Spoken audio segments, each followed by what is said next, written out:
আসসালামু আলাইকুম ওয়া রাহমাতুল্লাহ। সম্মানিত দিনী ভাই ও বোনেরা, আমরা সকলেই অবগত আছি আজ শাবান মাসের মধ্য রজনী মধ্য রজনীর দিন। সন্ধ্যার পর থেকে মধ্য শাবান, মধ্য রজনী।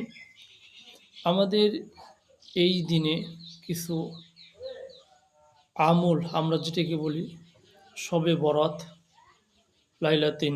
লাইলাতুন নিসফি মিন শাবান, শবে বরাত আমাদের করণীয় ও বর্জনীয়।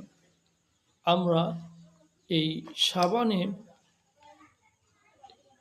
মধ্য রজনী থেকে এই শিক্ষা নিতে পারি। হাদিস শরীফে এসেছে যে এই রজনীতে শিরক এবং হিংসা বিদ্বেষ এই সকল গুণ যাদের মধ্যে নাই, তাদেরকে আল্লাহ সুবহানাহু ওয়া তাআলা সাধারণ ঘোষণা, তাদেরকে ক্ষমা করে দেন।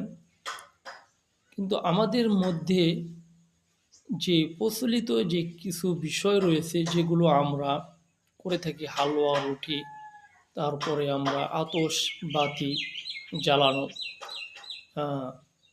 এগুলো থেকে আমাদেরকে বিরত থাকতে হবে। অনেকে বলে নবী করিম সাল্লাল্লাহু আলাইহি সাল্লামের দান্দান